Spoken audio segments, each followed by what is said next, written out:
Bonsoir à tous, merci de nous avoir rejoints pour cette édition sur Télé Sud. Voici les titres à la une de l'actualité. À Goma, à l'est de la République démocratique du Congo, une manifestation a viré à l'affrontement.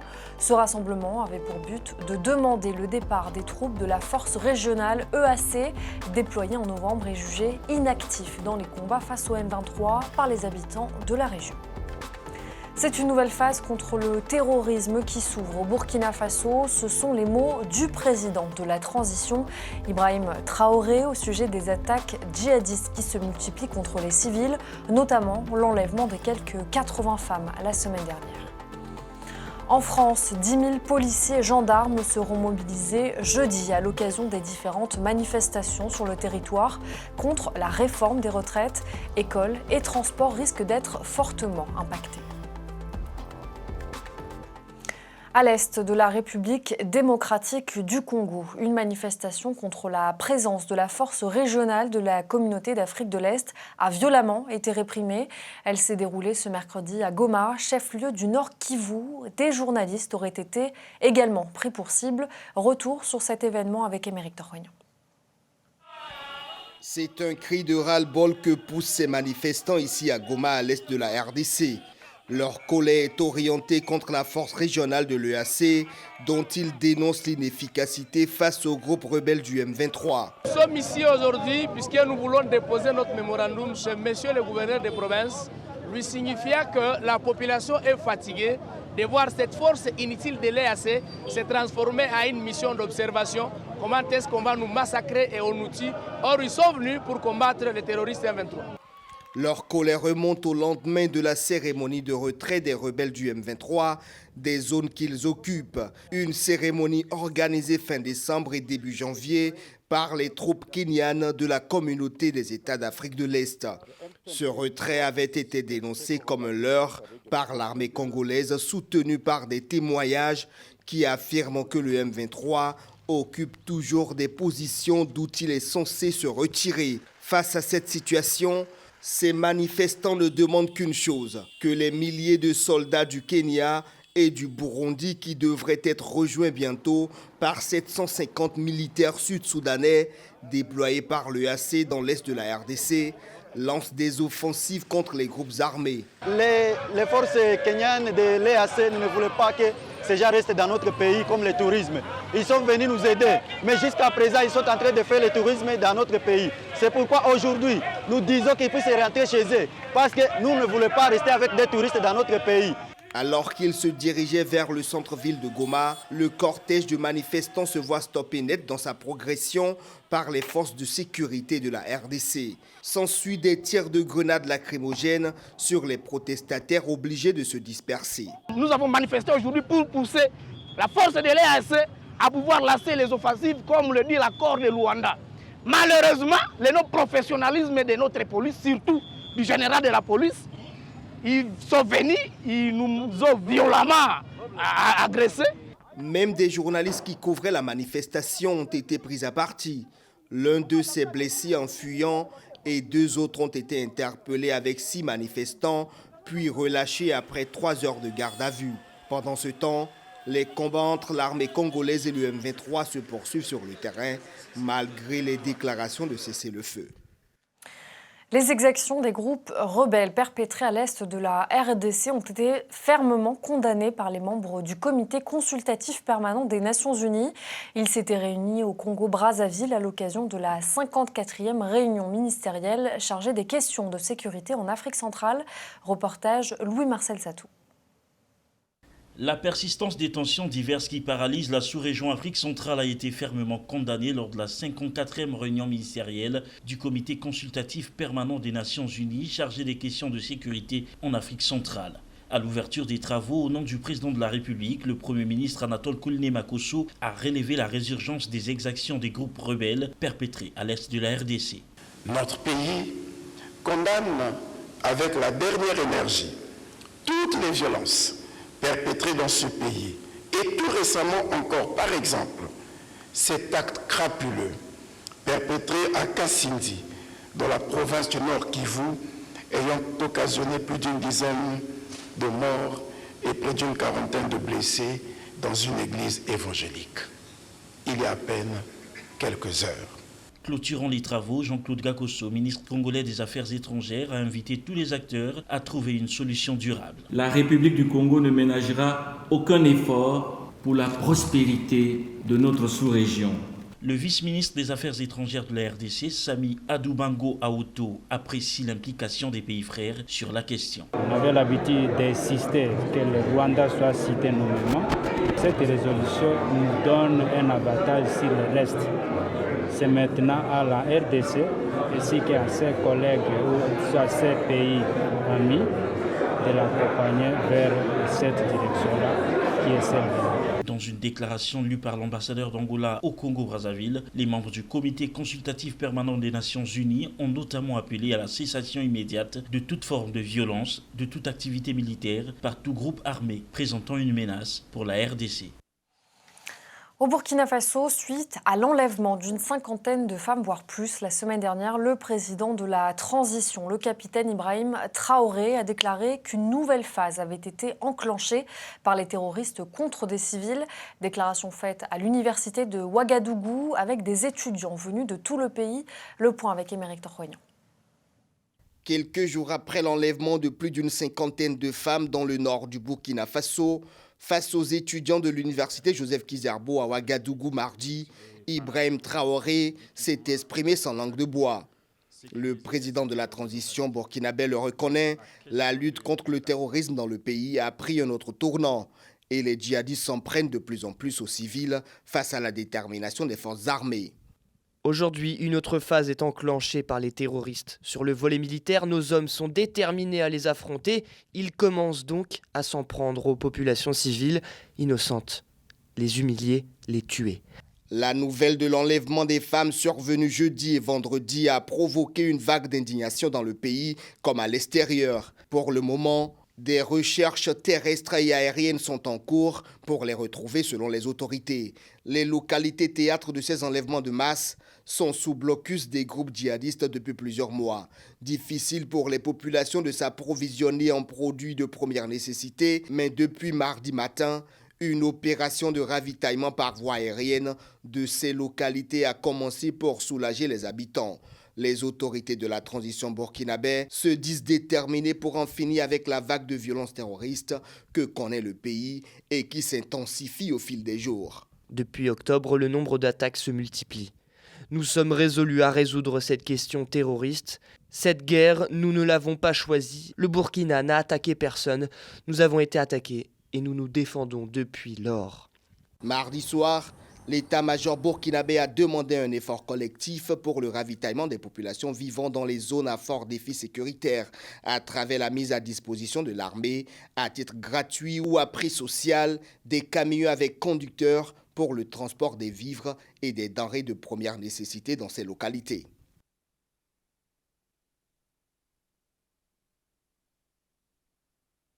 C'est à New Delhi, en Inde, pour suivre son traitement. Le vice-président de la Gambie, Badara Alioune, s'est éteint ce mercredi à l'âge de 66 ans, d'après une annonce de la présidence. Arrivé à la vice-présidence en mai 2022, Diouf a occupé plusieurs postes à responsabilité, dont celui de ministre de l'Enseignement supérieur, de la Recherche, de la Science et de la Technologie. Le président de la Gambie, Adama Barrow, a déclaré un deuil national de 7 jours, effectif dès aujourd'hui. Au Malawi, après 2 semaines de fermeture due à l'épidémie de choléra qui a gravement touché Lilongwe et Blantyre, les écoles de ces 2 villes ont reçu le feu vert pour reprendre leurs activités. Le pays a enregistré près de 18 000 cas de la maladie et 595 décès depuis le mois de mars. La pire crise que l'ONU ait connue au Malawi. Souilas Bey. Se laver soigneusement les mains à l'eau chlorée et rejoindre ses camarades avant de se rendre en classe. Au Malawi, depuis lundi, les enfants de Lilongwe et de Blantyre ont pu retrouver les bancs de l'école après 2 semaines de congés forcés. Un retour encadré par un protocole sanitaire strict.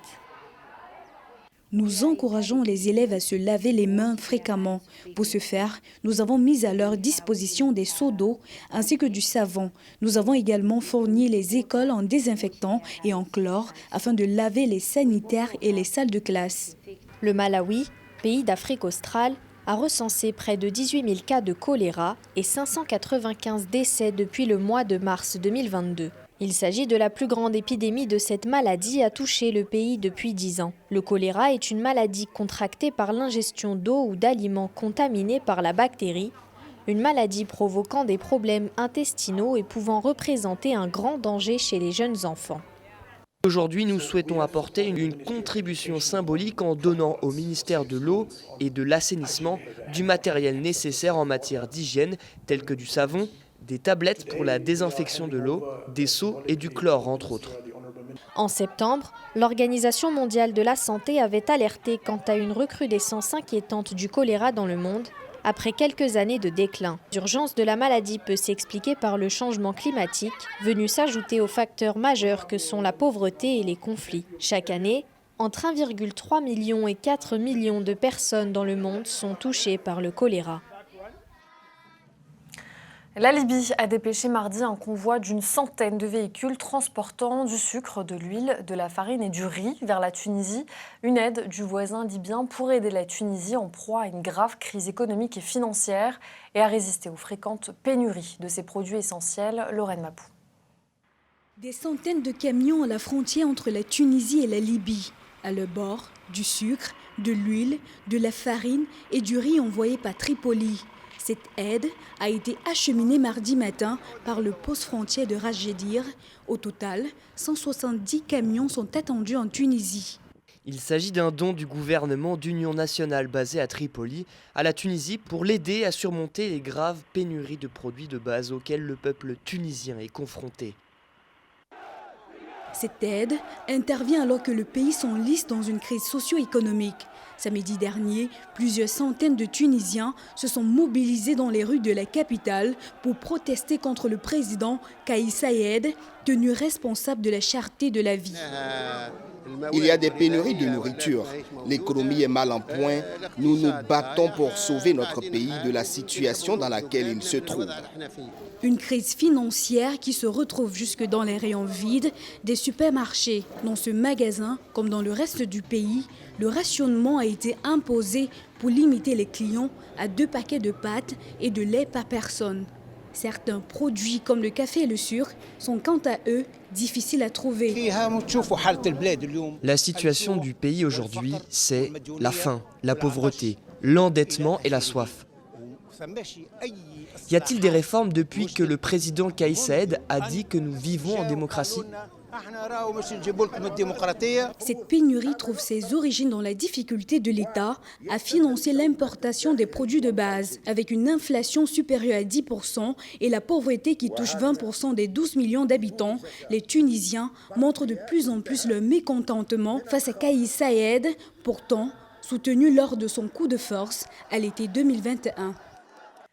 Le Nigeria qui maintient la date de l'élection présidentielle, le président gabonais Ali Bongo en visite en Guinée équatoriale et un luxembourgeois élu vice-président du Parlement européen. C'est le reste de l'actualité réalisée par Souilas Bailly et Noendong.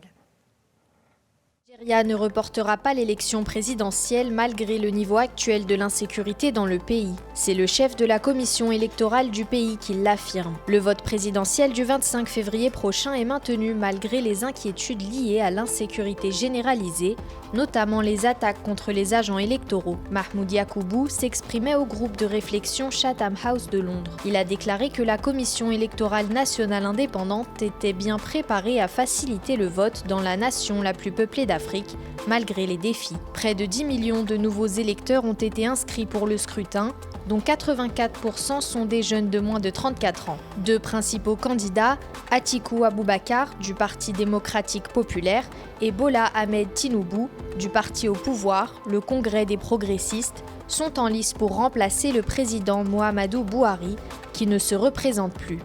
Le président gabonais Ali Bongo Ondimba effectue ce mercredi une visite officielle à Malabo en Guinée équatoriale. Visite à l'invitation de son homologue Teodoro Obiang Nguema. Au centre des échanges entre les 2 dirigeants, la lutte contre les changements climatiques, singulièrement le sommet sur les forêts que le Gabon accueillera du 1er au 2 mars 2023 à Libreville, le 22e sommet de la Communauté économique des États de l'Afrique centrale, ainsi que la 36e session du sommet des chefs d'État et de gouvernement de l'Union africaine en février 2023. Le conflit frontalier qui oppose les deux pays pourrait également s'inviter au menu des échanges. Le Gabon et la Guinée équatoriale limitrophe s'opposent au sujet de la souveraineté de 3 îles, les îles de Mbagné, des Cocotiers et de Konga, dans la baie de Corisco, riche en ressources pétrolières. Ce dossier est actuellement devant la Cour de justice de La Haye. Le Parlement européen a élu ce mercredi Marc Angel, vice-président à la place d'Eva Kaili écrouée. Marc Angel, 59 ans, l'eurodéputé luxembourgeois, a été désigné vice-président par la majorité absolue au second tour. Il remplace l'eurodéputée grecque Eva Kaili, écrouée depuis la révélation du Qatar Gate, scandale de corruption présumé qui secoue l'institution. Outre l'eurodéputé socialiste grec Eva Kaili, son conjoint, assistant parlementaire, et un influent ex-eurodéputé italien ont été inculpés pour corruption présumée au profit du Qatar, pour influencer les prises de position du Parlement européen sur l'Émirat. Eva Kaili a toujours nié toute corruption. En France, le ministre de l'Intérieur Gérald Darmanin a déclaré que 10 000 policiers gendarmes seront dépêchés jeudi à travers le pays en raison des manifestations attendues contre la réforme des retraites. À Paris, 1500 membres des forces de l'ordre seront déployés. Le point à J-1 de la mobilisation nationale avec Mathieu Nicolas. C'est ce jeudi-là qui va compter. C'est ce jeudi-là, 19 janvier prochain, que les murs de l'Élysée doivent trembler. C'est jeudi prochain que le gouvernement doit trembler. C'est jeudi prochain qu'Elisabeth Borne doit ravaler sa réforme des retraites. Le ton est donné. Mardi, la NUPES était en meeting pour motiver les foules 48 heures avant l'échéance. Au milieu des drapeaux de leur alliance, représentants communistes, insoumis, socialistes et écologistes se réunissaient pour afficher leur force commune et surtout rassembler un maximum de personnes pour jeudi. Jour de mobilisation contre la tant critiquée réforme des retraites. Les élus souhaitent que leur ras-le-bol se fasse entendre jeudi jusqu'à l'Élysée. Les amis, si nous sommes aussi nombreux et nombreuses, c'est que nous savons que la retraite est un choix de société. Et si le peuple est aussi nombreux à résister, c'est parce qu'il sait qu'un autre modèle est possible. Car cette réforme, c'est le vol délibéré de notre temps libre et donc de notre liberté. Écoles, hôpitaux, stations-service, transports, le mouvement de grève nationale lancé par l'intersyndicale devrait être quasi général. La CGT annonce plus de 200 points de rassemblement pour la journée de mobilisation. De son côté, le gouvernement aussi se prépare. Je ne sais pas s'il y aura du monde dans les manifestations de demain, à Paris comme ailleurs, mais nous nous préparons sur le fait qu'il y ait du monde. Et il y a plus de 10 000 policiers et gendarmes qui seront mobilisés demain, dont 3 500 à Paris, sous l'autorité du préfet de police. C'est beaucoup. C'est beaucoup parce que nous prévoyons que le nombre de policiers et de gendarmes, c'est 39 unités de force mobile par exemple à Paris, puissent encadrer une manifestation qui doit se dérouler de la meilleure façon possible pour les manifestants eux-mêmes, pour les policiers et les gendarmes bien évidemment et pour la voie publique. À la veille du jeudi noir annoncé, le niveau de soutien à la mobilisation semble important, voire même supérieur à la moyenne. Selon un sondage IFOP, 68% des Français seraient contre la réforme des retraites, projet de loi du président Macron qui reculerait l'âge de départ à la retraite à 65 ans et qui est très contesté par une majorité des Français. Et la réforme des retraites cristallise les tensions à tel point que la Fédération CGT des mines et de l'énergie envisage des coupures ciblées contre les élus qui soutiendront la réforme des retraites. Des menaces que le porte-parole du gouvernement, Olivier Véran, juge inacceptables. Écoutez-le. En tout cas, c'est proprement inacceptable. La représentation nationale, élue démocratiquement, a vocation à exercer son rôle de législateur, quelles que soient ses convictions et ses opinions. Et la démocratie, c'est le respect de nos institutions et donc le respect de celles et ceux qui, élus par le peuple, portent un mandat pour le peuple. Donc tout ce qui va relever des pressions, des menaces, des injures, qu'elles soient sur les réseaux sociaux ou dans la vraie vie, voire des actions ciblées visant à l'intégrité du fonctionnement d'un mandat parlementaire, sont inacceptables en démocratie et en République. Et nous les condamnons. Et évidemment, on veut assurer la sécurité. Le ministre de l'Intérieur a eu l'occasion de se prononcer sur le sujet ce matin. Il y aura 10 000 agents de police et gendarmes, 3 500 à Paris pour assurer la sécurité des manifestants d'abord, et puis des riverains, parce qu'on ne veut pas qu'il y ait des mouvements, comme on a pu le constater lors de certains grands mouvements sociaux ces dernières années, avec de la casse, etc. La tragédie a provoqué une onde de choc au sein du gouvernement ukrainien. Mercredi, un hélicoptère transportant à son bord le ministre ukrainien de l'Intérieur, Denis Monastirski, et 14 passagers s'est écrasé près d'une école maternelle. Pour l'heure, aucune information sur la cause de l'accident n'a été dévoilée. Retour sur le drame avec Mathieu Nicolas. C'est l'une des dernières apparitions publiques du ministre ukrainien de l'Intérieur. C'était mardi. Denis Monastirski décorait des soldats pour les remercier de leur service à la nation. De ma part, de la part du président ukrainien Volodymyr Zelensky, de la part du gouvernement, je veux vous remercier pour votre travail militaire, pour votre contribution à notre indépendance. Le lendemain, le ministre devait se rendre en hélicoptère vers l'un des points chauds de l'Ukraine où se déroulent les combats. La suite, on la connaît, son hélicoptère n'arrivera jamais à destination. 14 personnes, dont le ministre de l'Intérieur ukrainien Denis Monastirski, sont mortes sur le coup. Un choc pour la nation et son président. 3 enfants sont morts. La douleur est indescriptible. L'hélicoptère est tombé sur le territoire de l'un des jardins d'enfants. Denis, Yevhen, Yuri, l'équipe du ministère de l'Intérieur, de vrais patriotes de l'Ukraine, qu'ils reposent en paix. Que tous ceux qui ont perdu la vie en ce matin noir reposent en paix. Des débris éparpillés, des arbres arrachés et des corps qui gisent sur le sol, les premières images du lieu du drame témoignent de la violence de la tragédie. Pour l'instant, les circonstances du drame restent encore floues. Une enquête a été ordonnée par le président ukrainien. Quant aux réactions, elles vont du président français Emmanuel Macron au chancelier allemand, en passant par les services du Premier ministre britannique ou encore l'ambassade des États-Unis. Toutes regrettent une grande perte pour le pays. Au Sénégal, sur les rivages de Bargny, la plage n'existe presque plus. Une situation principalement due à l'érosion côtière qui continue de faire des dégâts, au point que la population et les autorités locales semblent se résigner face à la puissance des éléments. Reportage de notre correspondant local, Igor Couton. Cimetières et mosquées totalement engloutis par la mer, des habitations endommagées, c'est la situation que vivent les habitants de la côte de Bargny, une localité de la banlieue de Dakar. Et cela fait plusieurs décennies que la mer grignote la terre par ici.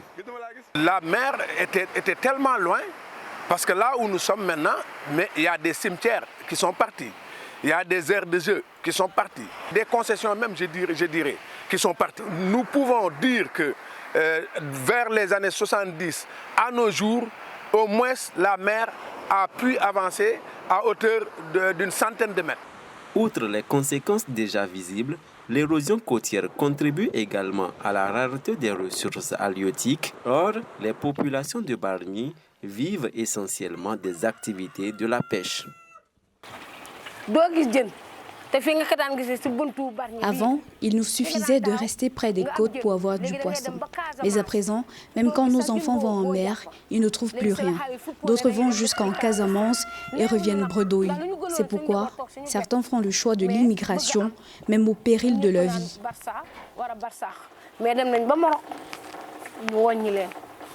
Face à ce sombre tableau, les habitants tentent désespérément de freiner l'avancée de la mer avec les moyens du bord.